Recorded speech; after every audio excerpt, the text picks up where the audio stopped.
The massive space station called Nexus Prime floated in the void between stars. It was huge, bigger than any city on Earth. Lights covered its surface like a web of gold and silver. Inside, the most important meeting in galaxy history was about to begin. Commander Wu Jin walked down the long hallway toward the council chamber. His boots made soft sounds on the metal floor. Behind him, Dr. Minji carried a data pad that held 50 years of human hopes and dreams. They had waited so long for this day. The hallway was filled with beings from across the galaxy. Tall blue creatures with 6 arms talked in whispers. Small furry beings with big eyes scurried past. Giant insect-like creatures clicked their mandibles as they moved. All of them stared at the 2 humans as they passed. Wu Jin had seen this look before.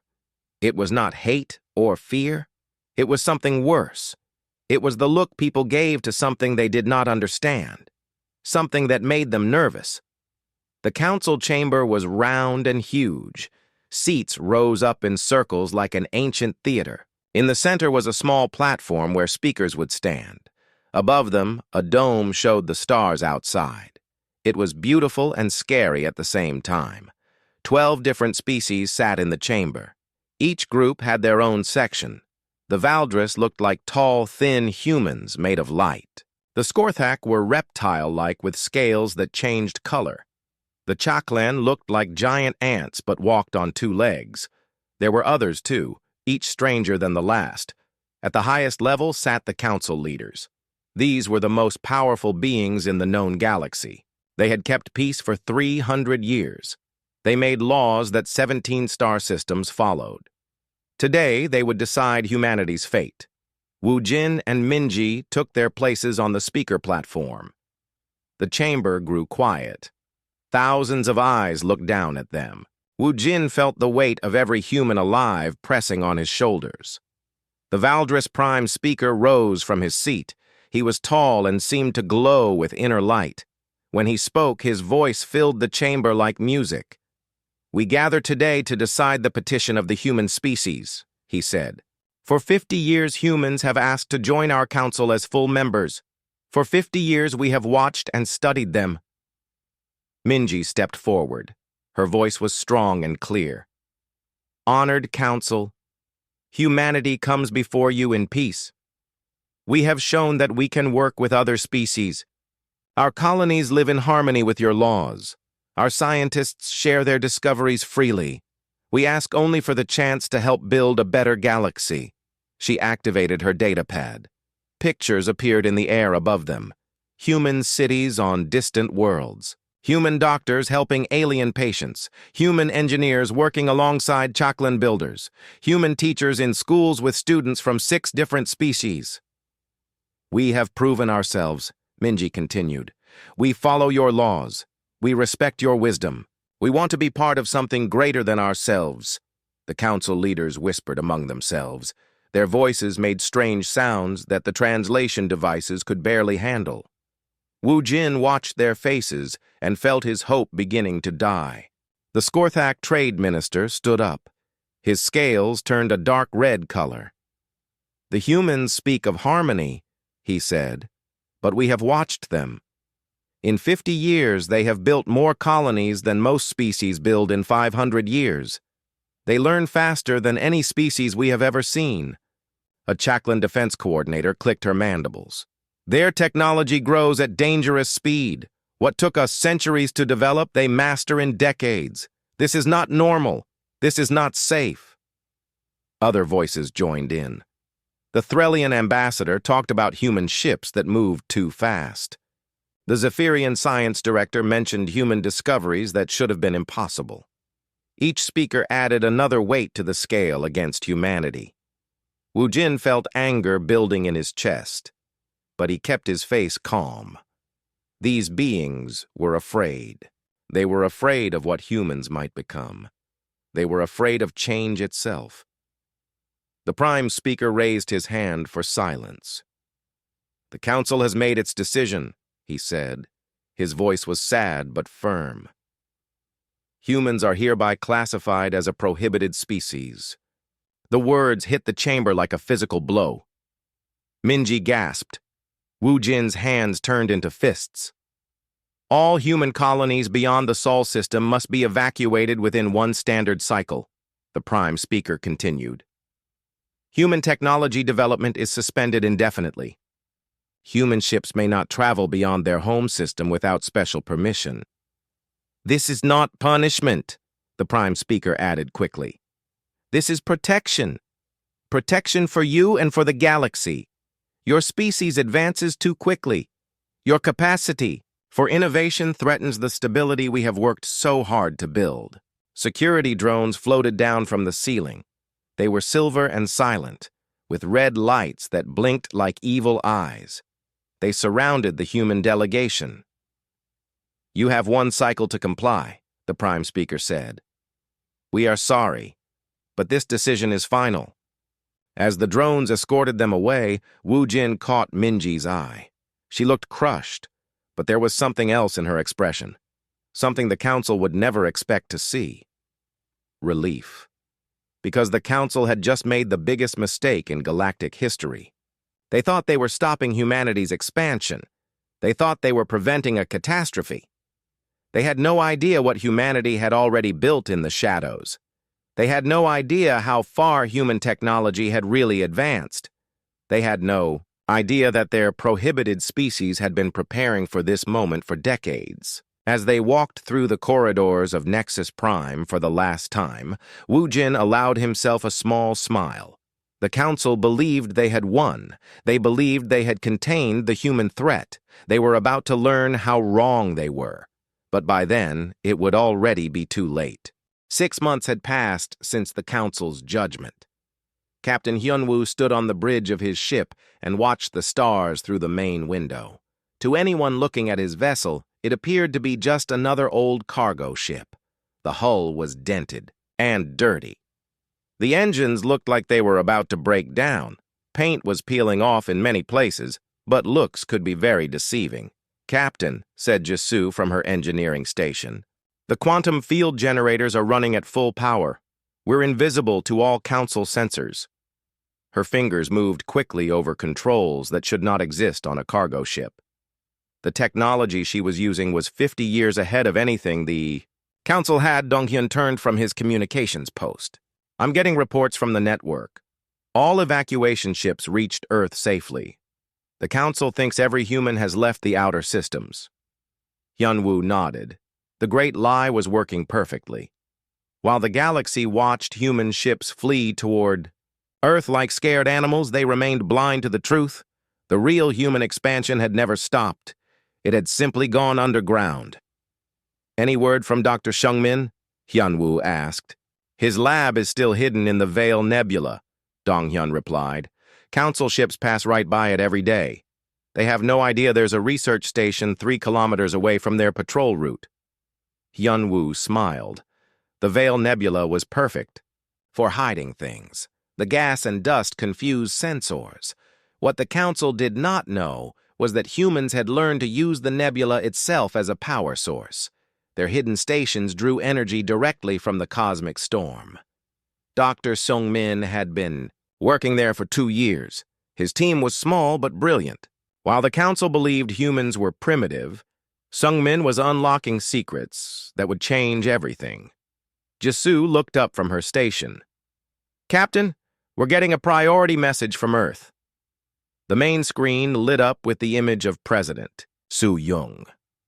She was in her private office, but Hyunwoo knew this was not a normal transmission. The quantum communication network that carried her words was completely invisible to Council detection systems. Status report, Captain, President Soo-young said. All ships in position, Madam President. The Council believes we've withdrawn to 12 systems. They have no idea we're active in 43 systems. President Soo-young's expression was grim, but determined. Good. It's time for the next phase. Dr. Seungmin has made a breakthrough. He's cracked the dimensional gate technology. Hyunwoo felt his heart jump. The dimensional gates were the Council's greatest achievement. They allowed instant travel between star systems.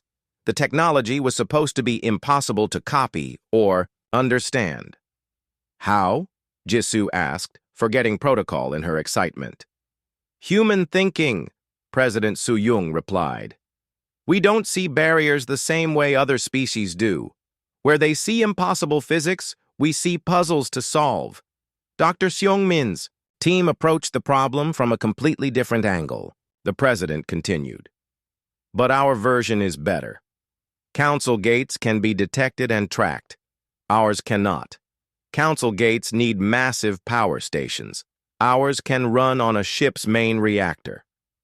Dong-yun was typing rapidly at his station. "Madam, President, I'm seeing activity reports from across the network. Construction projects are finishing ahead of schedule. Mining operations are producing resources faster than ever. How is this possible?" "Because we never stopped expanding," President Su-yung said. "While the Council watched our fake evacuation, our real operations continued. Every refugee ship that fled to Earth carried advanced technology and skilled workers.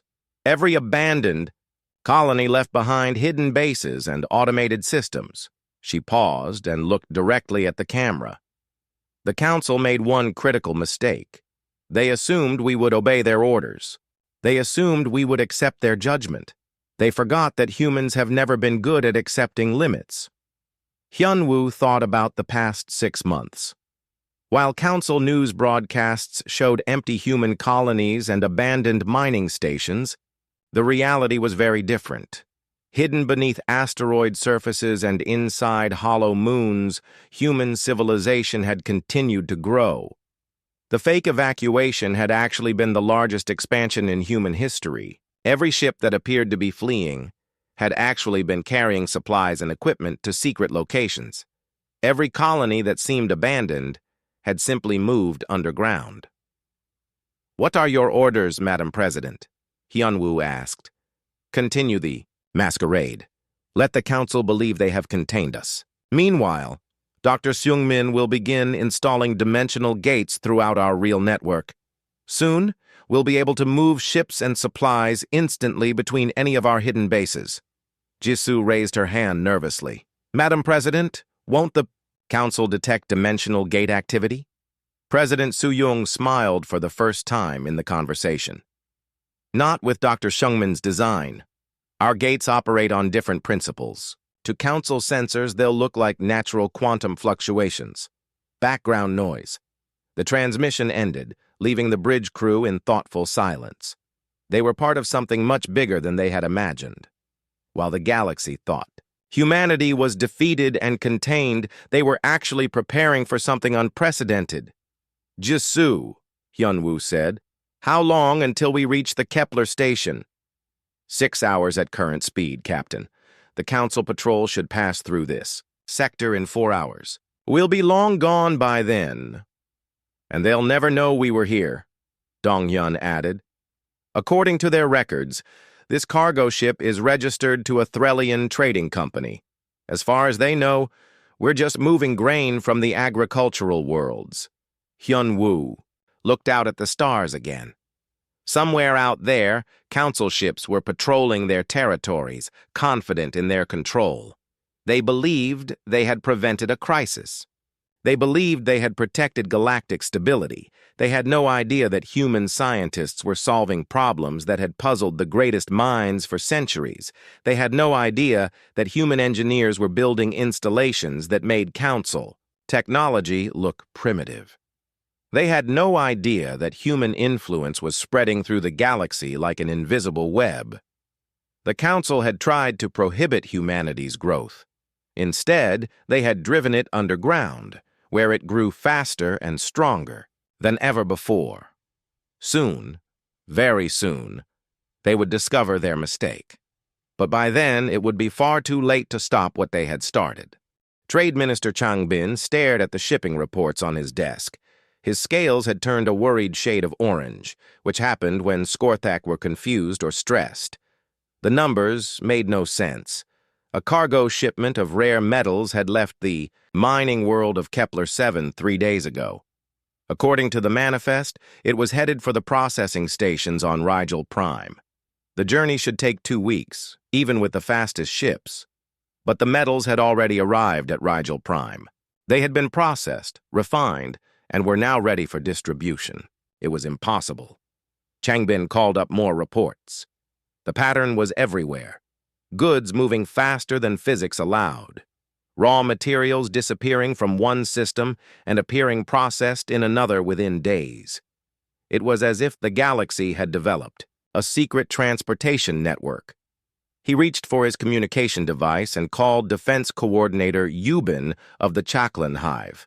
Her insect face appeared on his screen, mandibles clicking in annoyance. "Trade Minister," she said in her buzzing voice.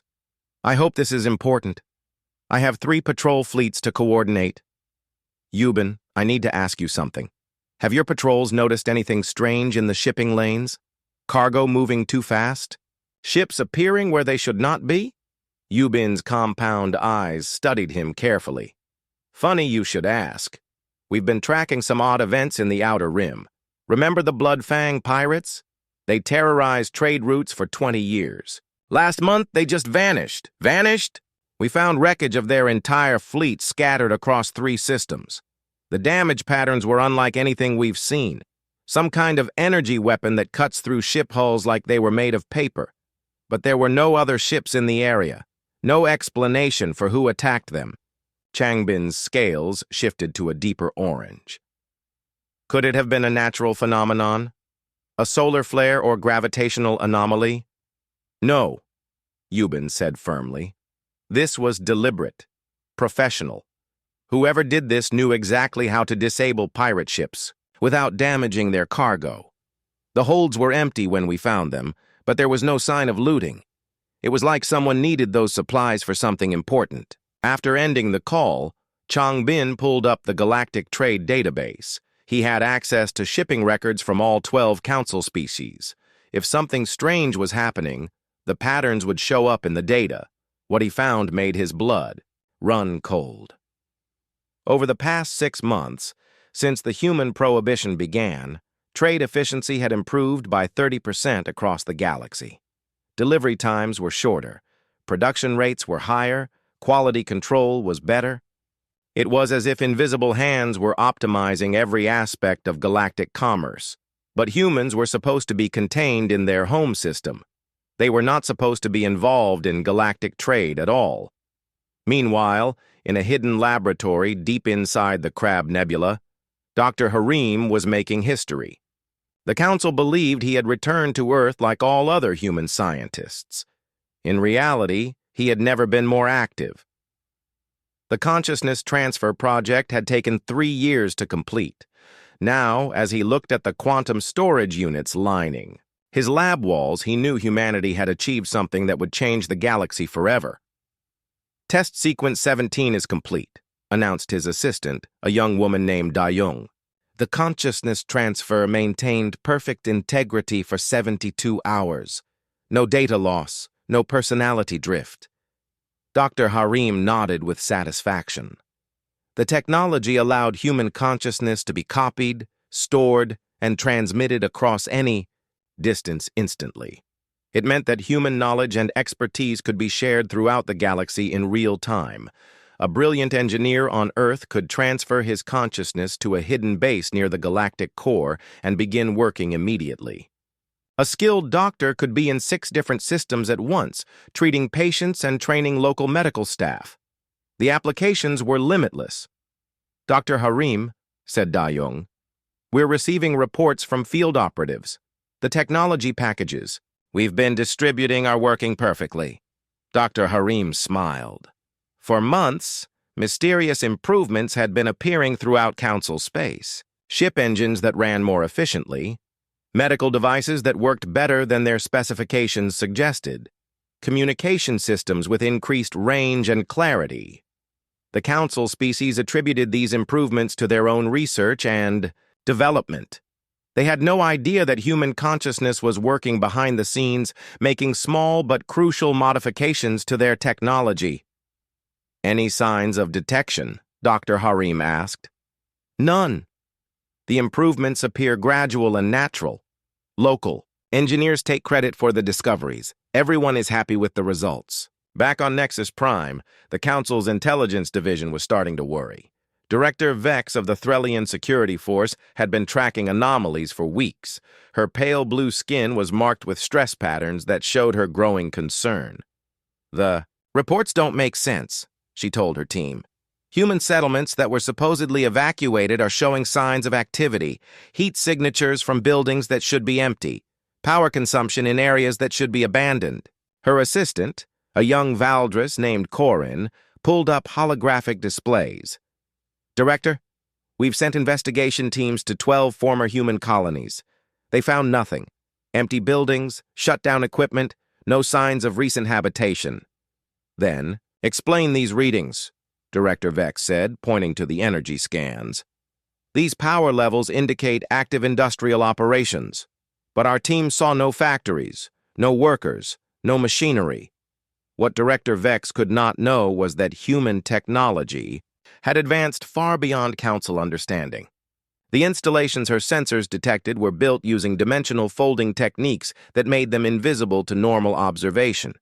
Entire factories existed in parallel space, accessible only through quantum tunnels. The Council teams had walked through empty buildings while missing massive industrial complexes operating just meters away in folded dimensions. Corin studied the data carefully. "Director, there's something else. We've been monitoring communication traffic throughout Council space. There are patterns in the quantum noise that look almost like coded transmissions." "Almost like?"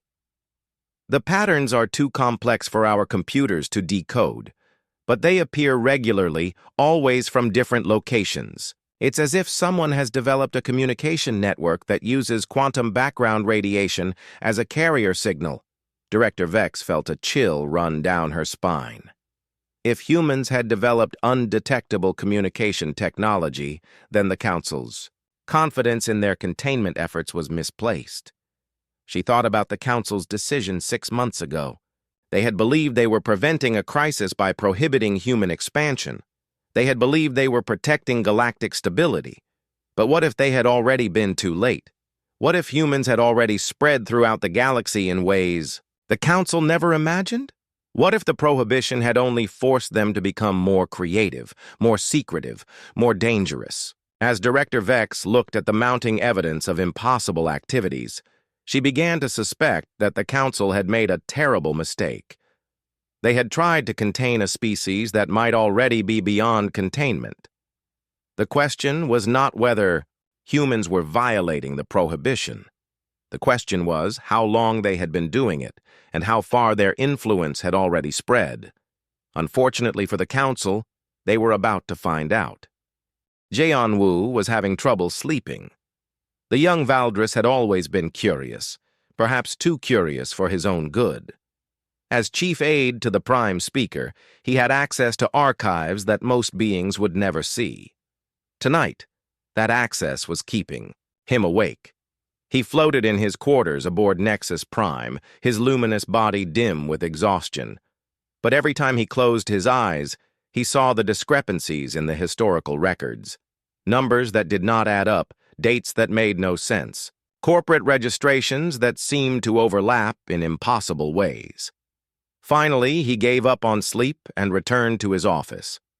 The archive terminals hummed quietly in the darkness as he called up files from the past 50 years. Something was wrong with the official record of human activities, and he was going to find out what. The first anomaly he found was small. A mining corporation called Stellar Dynamics had been registered on the Threllian homeworld 30 years ago. The company claimed to be wholly owned by Threllian investors. But when Jianwu traced the ownership documents, he found signatures that belonged to humans, not unusual by itself. Humans had been active in galactic commerce for decades, but Stellar Dynamics had mining rights in 17 systems, including some that humans were supposed to have never visited. Jianwu dug deeper. Stellar Dynamics owned subsidiary companies throughout Council space. Those subsidiaries owned other companies. The web of ownership was incredibly complex, but when he followed it to its end, every thread led back to human control. His luminous form brightened with excitement and fear. This was not just one company. This was an entire network of human-controlled businesses operating throughout the galaxy under false identities. As the hours passed, Gaenwu uncovered more evidence. Scientific expeditions that claimed to be studying stellar phenomena were actually establishing permanent installations. Agricultural colonies that produced far more food than their reported populations could consume. Research stations that published papers on basic science while clearly conducting advanced weapons research. The scope of the deception was staggering. For decades, humans had been building a shadow civilization throughout Council space. They had done it slowly, carefully, using legitimate business practices and scientific cover stories. They had hidden in plain sight. When dawn came to this section of the station, Gaenwu had compiled a report that would shake the Council to its foundations. But before he could decide what to do with it, his communication device chimed with an urgent message. Captain Tae-hyun was preparing for the most important moment of his career. His ship, the New Horizon, hung in space near the border between Council and human space. To any observer, it looked like a standard deep space exploration vessel, the kind that humans had been using for decades to map distant star systems. The truth was very different. "Captain," said his navigator Seo-yeon, "we're receiving the activation signal. All hidden assets are being revealed simultaneously across the galaxy." Tae-hyun nodded. The time for hiding was over. "Engineering, prepare. To drop the masking field." "Aye, Captain," came the reply from Chief Engineer Bong-wan. "All systems are green. Dimensional generators are at full power. Quantum field manipulators are ready." Tae-hyun activated the ship-wide communication system. "All hands, this is the E. Captain. Today we stop pretending to be something we're not. Today we show the galaxy what humanity has really become." He turned to Seo-yeon. "Drop the mask." The change was visible immediately. The New Horizon's hull began to shimmer and shift. What had appeared to be a simple metal surface revealed itself as advanced metamaterial that could change its properties at will. The ship's size seemed to grow as dimensional storage bays unfolded from parallel space. Most dramatically, the primitive fusion drive at the ship's rear was replaced by something that defied Council understanding of physics. The new propulsion system drew power directly from quantum vacuum fluctuations, providing virtually unlimited energy. A Council patrol ship had been watching the New Horizon from a safe distance. Suddenly, their sensors went crazy. The human vessel was broadcasting energy signatures that should not exist. Its mass reading had tripled in seconds. Its technological classification had jumped from basic to beyond their understanding. "Commander," Vorthak of the patrol ship stared at his displays in disbelief. "Communications, contact Nexus Prime immediately. Tell them we have a situation." But before he could send the message, similar transformations were occurring throughout the galaxy. On his long-range sensors, Vorthak could see dozens of ships, revealing their true nature simultaneously. Hidden installations were dropping their camouflage. Bases that had appeared to be asteroid mining operations were revealing themselves as massive military installations. The scope of the revelation was beyond anything the Council had imagined. Ambassador Ji-won stood in the command center of humanity's greatest secret. The station was massive, larger than anything the Council had ever built. It hung in the galactic core, in a region that was supposed to be too dangerous for any species to inhabit. The radiation and gravitational forces in the galactic core would kill most known species within hours, but humans had learned to use those same forces as a power source. The station drew energy directly from the supermassive black hole at the galaxy's center. "Ambassador," said Station Commander Min Hyuk, "all revelation protocols are complete. Council sensors across the galaxy are detecting our installations simultaneously." Through the viewport behind her, Ji-won could see thousands of human vessels, ships that incorporated technology from a dozen different species, improved and enhanced beyond original specifications. vessels that could travel between star systems in hours instead of weeks, weapons platforms that could disable entire fleets without causing permanent damage. "Open a channel to Nexus Prime," Ji-Wan ordered. "Full quantum transmission, maximum clarity. I want every being in the council chamber to see this." The transmission reached Nexus Prime, just as Guianwu was delivering his report to an emergency council session. The young Valdris was explaining his discoveries when the main display activated without authorization. Ambassador Ji-Wan's image appeared, broadcast from impossible coordinates. Behind her, the viewport showed a view that made experienced space travelers gasp in amazement.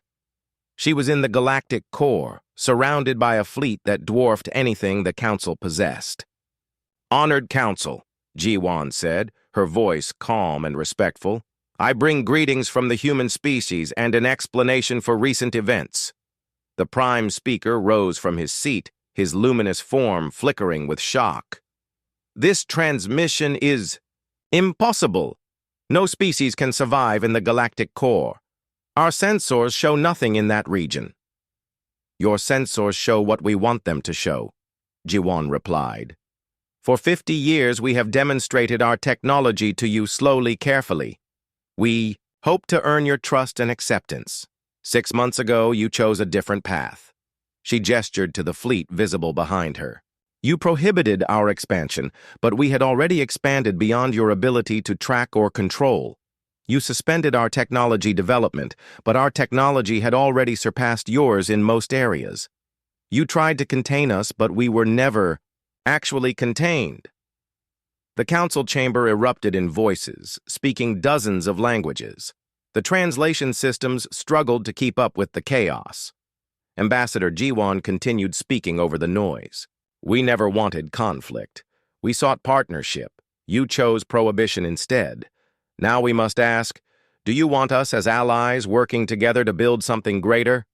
Or do you prefer to maintain your illusions of control over forces you no longer understand?" The message was clear. Humanity had tried to join the galactic community peacefully. The Council had rejected them. Now humanity was revealing that they had never needed the Council's permission to become a galactic power. The question was what the Council would do about it. But as Guianwu looked at the evidence he had compiled and the massive fleet visible on the display, he suspected it might already be too late for the Council to do anything at all. The Council chamber had never seen chaos like this. Representatives from 12 species shouted in their native languages while translation systems struggled to keep up. Some demanded immediate military action. Others called for emergency negotiations. A few simply sat in stunned silence, trying to process what they had just witnessed. Admiral Kyungmin's fleet had appeared throughout Council space within hours of Ambassador Ji-Wan's transmission, but these were not invasion forces. Instead of attacking Council installations, human ships were helping them. The Eternal Dawn, Kyungmin's flagship, materialized near a damaged Chaklen research station that had been crippled by a solar flare. The station's life support was failing, threatening the lives of 3,000 researchers. "Chaklen Research Station Gamma 7, this is Admiral Kyungmin of the Human Fleet," came the transmission. "We detect your life support emergency. Request permission to render assistance." The station commander, a senior Chaklen named Threx, was too desperate to worry about politics. "Permission granted. We have perhaps 6 hours before total system failure." What happened next defied everything the Chaklen knew about engineering. Human repair ships approached the station and deployed technology that seemed to work like magic. Hull breaches were sealed in minutes using self-repairing materials. Power systems were restored using compact fusion generators that provided more energy than the station's original reactors. Most amazingly, human medical teams arrived with treatments for radiation poisoning that healed the injured researchers completely within hours. Medicine that the Chaklen medical database said was impossible. "How?" Commander Threx asked when Admiral Kyungmin came aboard personally to check on the repairs. "Human science approaches problems differently," Kyungmin explained. "We do not see barriers the same way other species do. What you call impossible, we call a challenge to solve. Similar scenes were playing out across the galaxy. Human ships were appearing wherever there were problems that needed solving. A Threlian colony threatened by volcanic eruptions found. Human geological teams installing planetary stabilizers. A Scorthak trade route blocked by space debris was cleared by human engineering vessels using matter disintegration beams. But the most shocking revelation came when ancient artifacts throughout the galaxy suddenly began to activate. Dr. Shungmin was monitoring the phenomenon from his hidden laboratory when the first reports came in. The precursor artifacts, mysterious technology left behind by a vanished civilization, were coming to life after millions of years of dormancy. "Director," his assistant Youngsu called out, "the artifacts are responding to human presence specifically. When our ships approach, the artifacts activate. When Council ships approach the same artifacts, nothing happens." Sungmin studied the data with growing excitement. It's not just proximity. The artifacts are scanning for something specific, some kind of technological or mental signature that only humans possess. On the ancient world of Kepler-9, a massive precursor structure had been dormant for eons. Council archaeologists had studied it for centuries without success. When a human exploration team arrived, the structure blazed to life. Captain Su-hyun led the team into the now active complex. The walls glowed with symbols that somehow made sense to human minds, even though no human had ever seen them before. As they moved deeper into the structure, holographic displays activated around them. "Captain," said Dr. Zhonghwan, the team's archaeologist, "these displays are showing star maps, but not just any star maps. They're showing pathways through dimensions, routes to other galaxies." The truth was becoming clear. The precursors had not vanished. They had evolved beyond physical existence and moved to higher dimensions.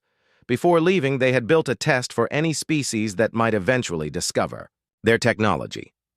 The test was not about military power or technological achievement. It was about adaptability, creativity, and the willingness to push beyond conventional boundaries. It was about the ability to see solutions where others saw only problems. Humanity had passed the test. Director Bo-hyun of the Human Integration Council stood before the Emergency Assembly of World Leaders in Geneva. The Integration Council was an organization that had existed in secret for decades, preparing for this exact moment. "The precursor sites are revealing their purpose," she announced. "They are gateways to other galaxies, other dimensions, other levels of existence that we can barely imagine. But they will only activate for species that demonstrate the right combination of innovation, adaptability, and restraint." President Su-young leaned forward in her chair. Restraint? Yes.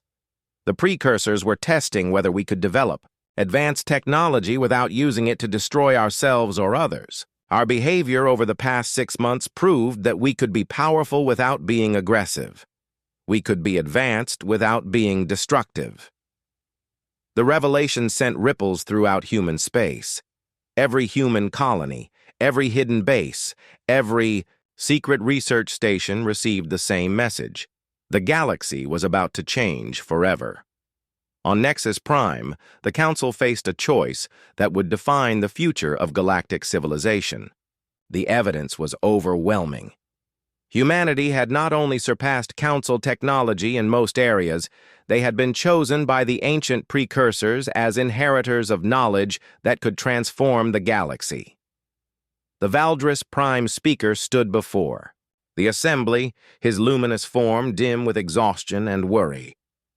"We must face the truth," he said. "Our attempt to prohibit human expansion was not just unsuccessful, it was exactly what the precursors intended to happen." Trade Minister Changbin's scales had turned a pale blue, indicating deep thought. "You're saying this was all planned? That the Ancient Ones designed their test to include our reaction to human advancement?" "Consider the pattern," the Prime Speaker replied. "The precursors built their technology to activate only when a species demonstrated the ability to grow, beyond conventional limitations. But growth alone was not enough.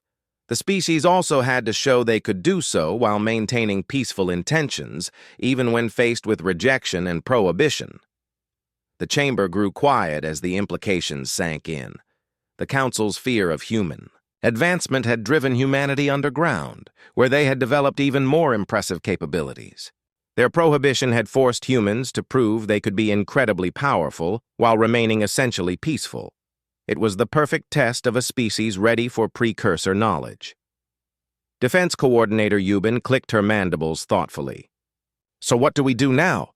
The humans have demonstrated capabilities beyond our understanding. They have access to precursor technology. They clearly don't need our permission for anything. Ambassador Jiwan's voice came through the chamber's communication system. Her transmission was coming from the newly activated precursor site on Kepler 9. Honored Council, she said. Humanity extends an invitation to all species. The precursor gateways are opening throughout the galaxy. They lead to new star clusters, new dimensions, new possibilities beyond our current imagination. We invite you to join us in exploring what lies beyond. She paused, and when she continued, her voice was gentle but firm. The galaxy you have, known for 3 centuries, is ending. A new age is beginning. You can be part of it, or you can remain bound by the limitations that have kept galactic civilization stagnant for so long. The choice was clear. Join humanity in unlocking the precursor legacy and ascending to a new level of galactic evolution, or remain trapped in old ways of thinking while the universe expanded beyond their reach. As ancient precursor gates began, opening throughout the galaxy, revealing pathways to distant star clusters and unimaginable possibilities, the truth became undeniable. The Council had tried to prohibit humanity's influence on galactic civilization. But humanity's influence had never been something that could be stopped by laws or barriers. It was something that grew naturally from human nature itself, the refusal to accept that anything was impossible. The Council's prohibition had come too late. Not because they had waited too long to act, but because they had never understood what they were trying to stop. They were trying to prohibit the future itself, and the future, as humans had always known, could not be contained.